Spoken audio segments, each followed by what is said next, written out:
Hello guys, welcome back to my channel. কেমন আছো তোমরা সবাই? আশা করছি ভীষণ ভালো আছো। ভগবানের কাছে প্রার্থনা করি তোমরা সবসময় খুব ভালো থেকো।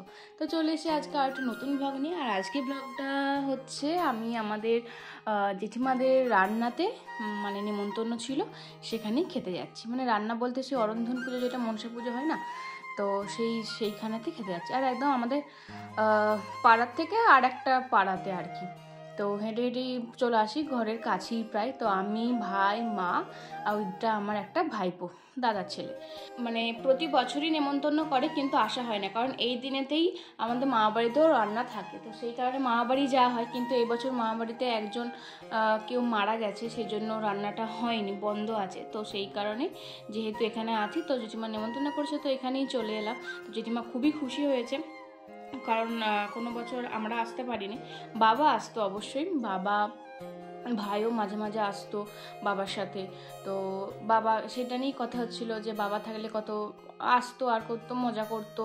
বাবা তো খেতে ভীষণ ভালোবাসে, মাছ খেতে ভীষণ ভালোবাসে, আর রান্নার জিনিস তো আরোই। তো চলে এসে জেঠিমাদের বাড়ি। আর জেঠিমা কী করবে না করবে খুঁজেই পাচ্ছে না। একবার বলছে বিছানাটাতে বস, বিছানাটা বাগিয়ে রেখেছি, পাখাটা চালা, লাইটটা জ্বালা, মানে কি করবে না করবে খুঁজে পাচ্ছি না আমরা গেছি বলে। তো আমি বললাম অত ব্যস্ত হওয়ার কোনো দরকার নেই, আমি ঠিক আছি, আমরা ঠিক আছি। মানে ভীষণ না খারাপ লাগে, কীরকম যেন একটা লাগে। মানে সবাই এমন করে, এক একজনের বাড়িতে গেলে নিজেদেরই কীরকম যেন একটা লাগে। সেজন্য বলো যে অত ওরকম করার কোনো দরকার নেই, আমরা ঠিক আছি। তো দেখো কত কিছু রান্না, কত রকমের ভাজা, তারপরে টক ডাল, যেটা আমার ভীষণ ভালো লাগে, মাছের টক, বাঁধাকপির তরকারি, কুমড়োর তরকারি, মাছের তেল, শাক ভাজা, মাছের ঝাল, মাছের ঝোল, তারপরে আলু পোস্ত, তারপরে আরও অনেক কিছু হয়েছিল, যেটা একবার সাজিয়ে দিয়েছিল। তারপরে আবার এদিকে ভাইপোও বসে আছে, ভাইপোও ছবি তুলবে বলে বসে আছে, যে সবগুলো একসঙ্গে দিয়ে দেয়, তারপরে খাওয়া শুরু করব, ছবি তুলবো, এরকম করব। এবার ভাইকে দেখালাম, মাকে দেখালাম। ভাই তো একবার যে এরকম হাতটা তুলে করলো সেটাই অনেক। তারপরে একটুখানি বেশি দেখাচ্ছিলাম বলে বলছে যে আর নয় আর নয়, অনেক হয়ে গেছে আমাকে ছবি নিয়ে। তো দেখো আলু পোস্তও দিয়ে দিয়েছে। চলো এরপর খাওয়া দাওয়াটা শুরু করি, কারণ আর লোভ সামলাতে পারছি না। কতদিন যে রান্নার এরকম খাবার খাইনি। আর কি যে ভালো রান্না হয়েছিল, কি যে টেস্টি হয়েছিল, কি বলবো তোমাদের। মানে ভীষণ ভালো খেয়েছি। এতগুলো ভাত না হলে কিন্তু আমি খেতেই পারি না, ঘর থেকে এতগুলো ভাত খাই না। কিন্তু ওখানেতে যে ভেবেছিলাম যে খেতে পারবো না, কিন্তু আস্তে আস্তে খেতে খেতে এতই ভালো লেগে গেল। পেটটা কিন্তু চাপ লাগছিল, মানে চাপ ভর্তি হয়ে গেছিলো, কিন্তু মনটা বলছিল আরেকটু খাই আরেকটু খাই। এরকম খেতে খেতে খেতে খেতে কিন্তু সবগুলোই খেয়ে নিয়েছিলাম, দারুণ। তো তারপর তো বাড়ি চলে এসেছি খাওয়া দাওয়া কমপ্লিট করে। তো তারপরে বাড়ি এসে দেখি কি না পার্সেল এসেছিলো। আমাকে তখনই ফোন করেছিল যে পার্সেল এসে। আমি বললাম যে তুমি ঘরেতে রেখে দিয়ে চলে যাও, ঘরের ভিতরে ঢুকে গিয়ে আমি তোমাকে তুমি পরের দিন আসবে, বা পরে তোমাকে আমি ফোনপে করে দেবো। তো এটাই বললাম। আর এদিকে দেখো এই সিঁড়িগুলো কিন্তু কমপ্লিট হয়ে গেছে। এদিকে তো সিঁড়ি ছিল না, ঠাকুর ঘরে ওইদিকে সিঁড়ি ছিল, ওটা ভেঙে এই দিকটাই মানে করা হয়েছে। তারপরে এই দিকটাতে উঠে নামাটা অসুবিধা হচ্ছিলো বলে এখানটায় করা হয়েছে। আর এই 3টে পার্সেল এসছে, একটা আমার জামা এসছে, 2টো কুর্তি, আর এই দুটোর কি এসছে কে জানে। চলো তোমাদেরকে খুলে একবারে শেয়ার করব, আমিও নিজেও জানি না, বুঝতে পারছি না আর কি এসছে না আসে। আর এখন এই ব্লগগুলো প্রত্যেকটাতেই পার্সেল থাকবে, মানে হয়তো এটার সাথে ওটা জুড়ে দেবো, এরকম পার্সেল মানে ব্লগই থাকবে আর কি। কোনোটা কন্টিনিউ করা হচ্ছে না এখন ব্যস্ততার জন্য।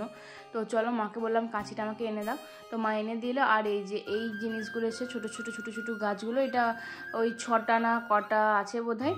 তো এইগুলো এসছে, এগুলো দেখবে সব জায়গাতে রাখলে কিন্তু দেখতে বেশ ভালো লাগে। একটা ধরো কোনো জিনিস রাখলে তার পাশে এই ছোট্ট গাছটা রেখে দিলে দেখতে ভালো লাগে। তারপরে এসছে এই ছোট্ট আর টেবিলটাকে আরও অনেকটাই বড় দেখেছিলাম, কিন্তু অনেকটাই পুচকি টাইপের এসছে। তো যাই হোক, মনটা খারাপ হয়ে গেছিলো। আর এদিকে 3টে স্ট্যান্ডও এসেছিলো দেখেছিলে। তো এই হচ্ছে টেবিল, এটা কিন্তু ফোল্ডিং সিস্টেম টেবিল।